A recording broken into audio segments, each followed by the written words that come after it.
the forbidden planet Saturn's hidden role. No one stumbles upon Saturn by chance. You don't just look at it, you feel it. That cold, golden orb at the edge of our solar system doesn't simply orbit. It guards, it waits. Its shimmering rings, so hypnotic and beautiful, mask something far older and far darker. Saturn is not just a planet. It's a symbol, a sentinel, a cosmic lock hanging just outside our reach and just inside our myths. What if Saturn isn't what we've been told? What if it isn't a celestial body, but a mechanism? Not a prison for bodies, but a trap for souls. Ancient civilizations weren't guessing when they pointed to Saturn. They knew. They encoded it in their gods and rituals. Kronos, who devoured his children to prevent being overthrown. Ninurta, the bringer of divine punishment. Osiris, the silent judge of the underworld. Though the names shift across languages and empires, one thread remains. Saturn judges, Saturn binds, Saturn recycles. And what does he rule? Time.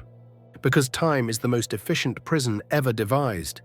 You don't see the bars because they're made of moments. You don't feel the walls because they're made of memory. And just when you think you've escaped, you reincarnate. In the occult sciences, Hermeticism, alchemy, Kabbalah, and astrology, Saturn always appears as the force of limitation, delay, and consequence. It isn't about growth, it's about control, structure, the enforcement of cosmic law. Saturn shows up in architecture, in black stones, in the robes of judges, in the strict symmetry of temples and tombs. It is embedded in the systems we trust most, and yet almost no one sees it for what it is. What if reincarnation is not an evolutionary path, but a loop?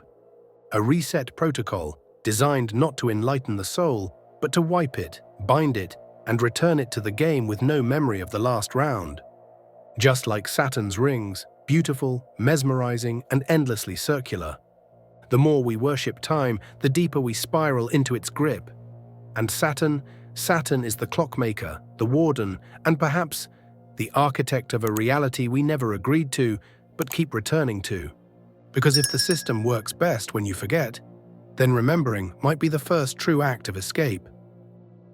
Hexes, cubes, and sacred geometry, symbols of control.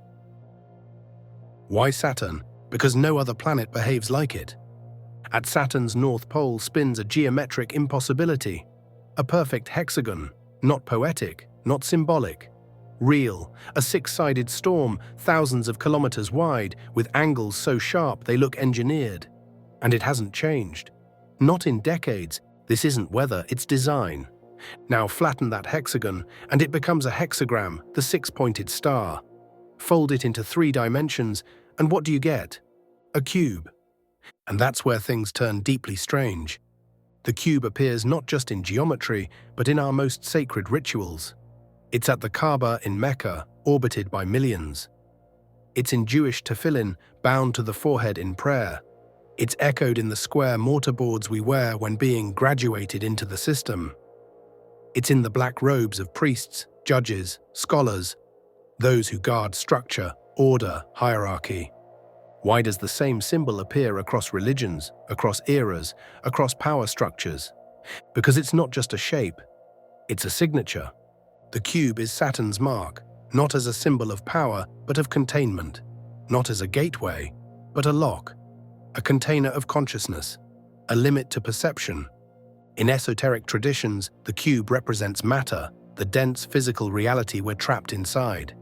In alchemy, it correlates with Saturn's metal, lead, heavy, inert, unchanging. The first stage of transformation, called nigredo or the blackening, death of the old self. But what if that death doesn't lead to freedom? What if it leads to another beginning, another life, another loop? Reincarnation, spiritual growth, or cosmic reset.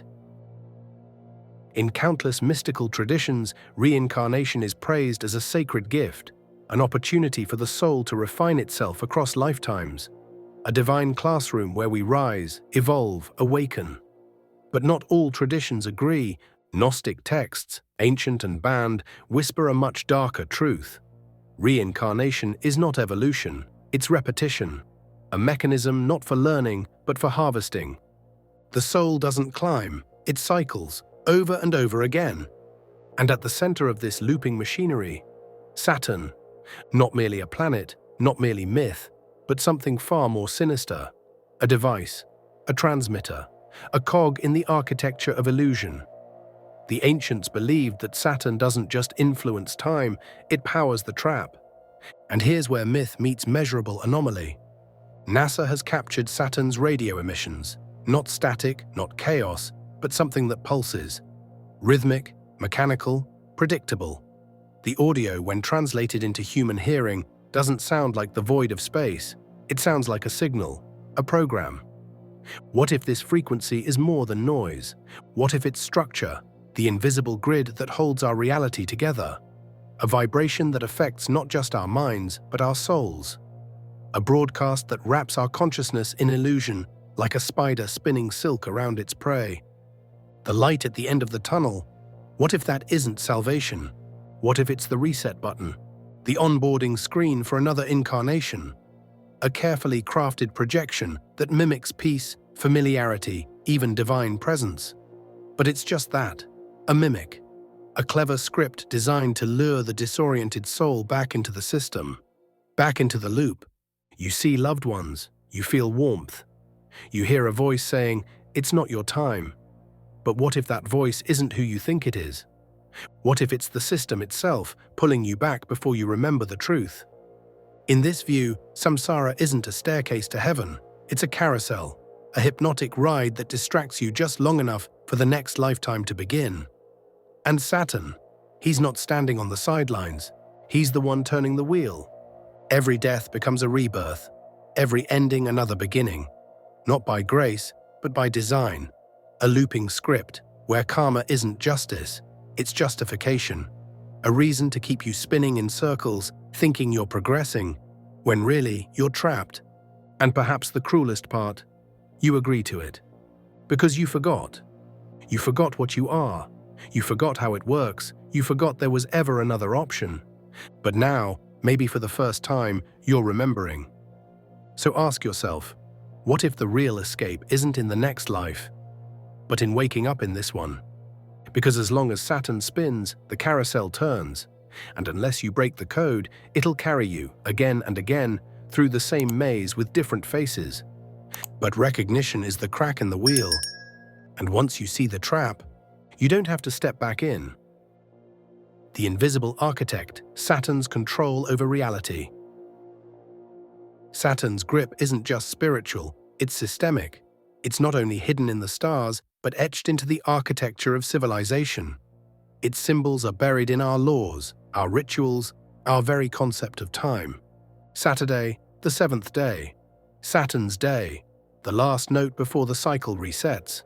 The sacred pause that mimics death before rebirth. The moment of stillness before time begins again. But Saturn doesn't just influence calendars or customs. His true dominion runs deeper, into the psyche. And the cube, it's not just carved in stone or worn in ritual. It exists within, in how we structure thought, how we accept limits, how we silently obey invisible rules we never chose.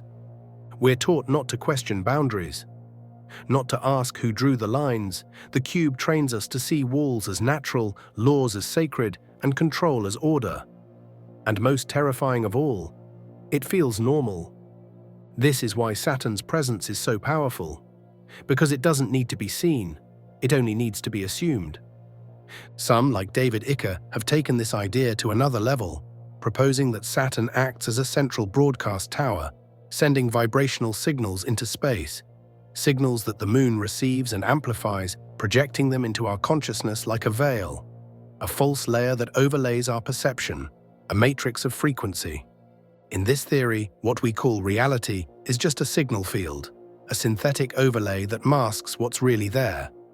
The world isn't just physical, it's coded, like a dream programmed by something other. And the cube? That's the signature of the system. But there's one thing Saturn cannot confine, one element that slips through the cracks of his architecture. Awareness, not thoughts, not beliefs, not memory, pure awareness, silent, formless, timeless. Awareness can't be bound by gravity, it doesn't orbit, it doesn't conform, It simply sees. It's the observer of the pattern, the force behind the mask, the one thing in this system that isn't of the system. And that's why it's feared.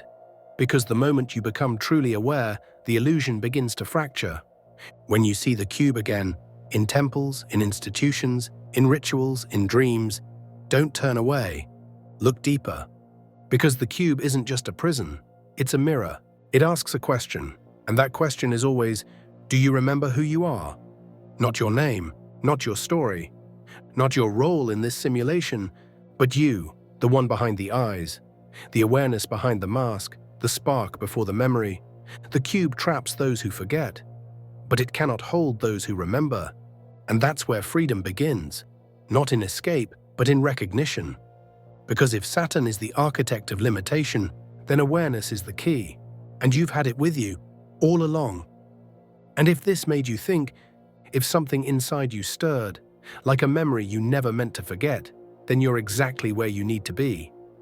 This is Abyssal Narratives, where hidden truths are uncovered and reality is just the first layer we peel away. Like if you felt the echo. Comment if you've seen the signs. Subscribe if you're ready to remember what was buried. We're only at the beginning, and trust me, the abyss goes much deeper.